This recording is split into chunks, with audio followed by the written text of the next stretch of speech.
Should you be buying a home in 2025 in the Greater Toronto Area? My name is Eddie Donan. I'm a real estate broker and I've been licensed for the past 18 years. It's a long time. In fact, I got licensed when I was 20 and real estate has been the only job that I've ever known. Crazy, I know. Feels like I wasted my life. But anyways, I feel that I can provide a lot of insight because over the last 18 years, I've helped hundreds of families buy, sell, and invest in residential and commercial real estate in the Greater Toronto Area. And I think that, quite frankly, I've seen it all. So let's get back to the question. Should you be buying a house in the GTA in 2025? Listen, that is a loaded question, and I don't have the answer for it. Nobody really does. You're going to get advice from different people telling you that you should, telling you that you shouldn't, citing things such as pricing going down, pricing going up, interest rates are up, they're down. Listen, we don't really know what's happened. However, what I like to share with you is the thought process that I have when I'm helping clients make that decision and what I ask of them to think about while they're considering buying a home. Now, one thing it seems like in our culture, in Canadian society, home ownership is pretty much necessary in order for you to make it, right? So everyone says that they want to have a good job, they want to finish school, they want to get married and buy a house and have kids. So it's like, it's almost as mandatory as getting dressed in the morning. Everyone wants to own a home. They want home ownership. They don't want to be renting. And I think that that type of mindset really pushes people that really shouldn't be buying into buying a home, or at least doing it before they're ready. And that's something that I want to avoid. So if you're watching this video and you get insight that maybe it's time to wait, hey, that's perfectly fine. It doesn't mean that you're not going to own a home ever. It just means that maybe you're not ready right now, and you should really, really be ready for home ownership because it's not a joke. So when I'm sitting down with clients, the first thing that I tell them is to pull out their pen and paper, and really run the numbers and do appropriate math. Sip of coffee. Let me start by telling you this. Just because the bank says that you can afford a house doesn't mean that you actually can, or doesn't mean that you actually should. So don't look at only what your pre-approval says or what your banker says or what your realtor says. Do your actual math. As a professional, I don't know what your hobbies are, how much your expenses are aside from what's in your credit report. I don't know what you like to do for fun, how much you spend eating out, what kind of hobbies you like, what kind of shoes you buy. I don't know what your lifestyle is or what makes you happy. Neither does the bank. So when you get a pre-approval, they're only looking at your income level and what your housing cost will be or should be. They don't take into consideration other additional expenses in your lifestyle that you might have. First of all, do the hard math of what that house or condo will actually cost you. Monthly payments for the mortgage, property tax. Now these can be paid off yearly or quarterly or monthly. It doesn't matter. It's still money coming out of your account that's not coming out now while you rent. Property insurance. It's extremely high now. It's gone up so much. Don't even get me started with it. And condo fees if you have a condo. Another thing that people forget are repairs and maintenance. If you have a house, things are going to break down. Your appliances might stop working one day. You might have to change the furnace. You might have to fix the roof. You might have a leak. These are things that cost money. Right now, if that happens in your current place, you just phone up your landlord and tell them, hey, send somebody to fix it. Guess what? It's on their dime. But when you own a home, you're going to be the one calling and you're going to be the one paying. So you have to take that into consideration. You have to figure out what that's going to cost you on a monthly basis.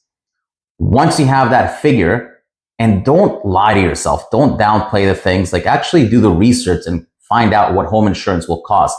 Find out what the average cost of maintenance for a house is in the Greater Toronto Area every year. These are figures that I have for my clients, but you can find them on Google. You can find them on YouTube. It's quite simple. Once you have that figure, go ahead and compare it with what you're paying monthly in rent. I can tell you over the past 5 to 6 years, very, very seldomly, I mean, I can count in one hand the numbers of times that the amount of rent and the amount of carrying a home has been the same or similar. Right now, the cost of owning a home is significantly higher than what you're paying for rent. Might change from case to case, but also depends on how much down payment you're putting. But generally speaking, your cost of ownership is going to be significantly higher. So take that figure into consideration and see how much you're paying in rent and look at that gap and ask yourself, can I pay it? And when I sit down with clients, the first thing they tell me is like, yeah, I can cover that. No problem. I can do it. No problem at all. And I always ask them this question. Let's say if the difference is $2,000 per month from the cost of home ownership to the cost of renting. I always ask them, are you saving $2,000 a month right now? Because that's what it means, right? If you have those $2,000 extra to cover that mortgage amount that you're going to be paying, you should be saving them. You should know that, hey, I have those extra $2,000 a month. And they always answer no. Majority of the times they don't know. They think they're saving some of it, but they're never fully saving the right amount. Now, the answer to that question should tell you a lot of how ready you are financially to take that jump. It doesn't mean that you can't afford it, because a lot of people, they are saving for a down payment and they have other expenses that will be reduced by the time they own a home, but you just have to figure it out. You have to figure out how much of that mortgage cost or house cost is going to tap into your lifestyle. And it's extremely important to consider. That's not advice that I can give you. It's things that are very, very individual to you. Another thing that you have to consider, and this goes for my friends that are living at home right now.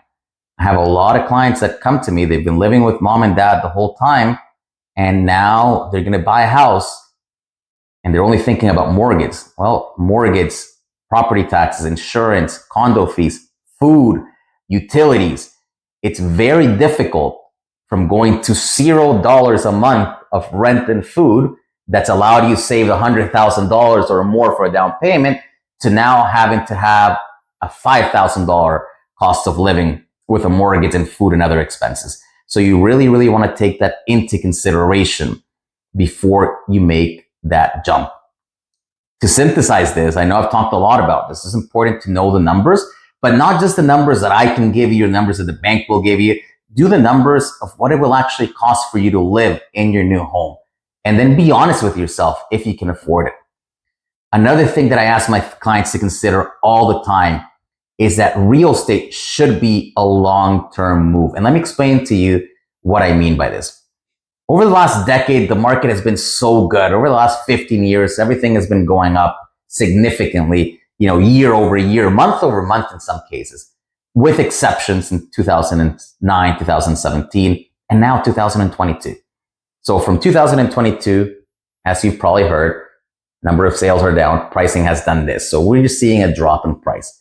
So anybody that bought a house in 2022, 2021 even, and they're trying to sell it right now, they're losing money more than likely. They're losing money. The house price has gone down. They have to pay commissions. They have to pay a penalty to break mortgage. Sometimes they can't sell the houses. Now, you don't want to be in that situation. So whenever you're buying a property, you want to make sure that for the next foreseeable future, you can live in that home comfortably. That means that you can afford it, but it also means that that house will suit your lifestyle. And let me emphasize on this. A lot of agents and a lot of mortgage brokers and industry professionals will say, hey, just jump into the house and you can climb up that property ladder. Right now, climbing up the property ladder is significantly harder than it ever has been because of the way the market's behaving. So you want to be able to buy a property, whether it's a house or a condo, that you can see yourself living for at least 5 years, I would say, before you have to make any moves. That way you can weather any major market shifts, and hopefully in 5 years, the market will have gone up a little bit and you can make some money when you sell it and buy something else and move on with your life. Now, it's important, it's crucial. You have to really, really plan well, and you have to have a 5-year plan. I tell this to all my clients. That's my advice for it. And the third thing to really, really nail down and consider is who you are buying with. Now, if you're a single person and you're thinking of buying a house, this doesn't really apply to you. But if you're buying with a friend, if you're buying with a boyfriend, if you're buying with a girlfriend, if you're buying with a partner, they're just partnering up and buying a property. Remember what I just told you. You need to think of a 5-year plan. So if in the next year, your relationship or your friendship is going to dissolve and you're going to want to sell and go different places, you're going to have to figure out what you're going to do with the property that you're buying. So if you don't really have a solid relationship, and I don't only mean a sentimental relationship, I mean in any sort of partnership, if you feel that it's something that might not last, then it's probably not a good idea for you to jump into it. And I've sat down with many clients and I've had that honest conversation with them about what it really means to buying a property jointly and what the responsibilities and the challenges are and will be. And they've decided just not to go ahead with it, right? And it's very, very common right now for a couple of friends, roommates, co-workers to just jump together and buy a condo, buy a house. And I mean, it makes sense seeing how expensive houses and condos are. It makes sense that you want to buy together because it's going to help out, but you really, really want to be weary about it and just be very careful as to what your plans are. So again, those are the three main reasons that you should or you shouldn't be buying a house. Can you afford it? Are you going to stay there long enough? And is your buying situation going to be stable? I.e., are you going to be still together with that partner in the next year or two in order for you to carry you through that 5-year plan? If you're thinking of buying a house or you have more questions, reach out to me directly. I can help you. Thank you for watching. Please click the like button, subscribe, and share this content if it's been useful for you.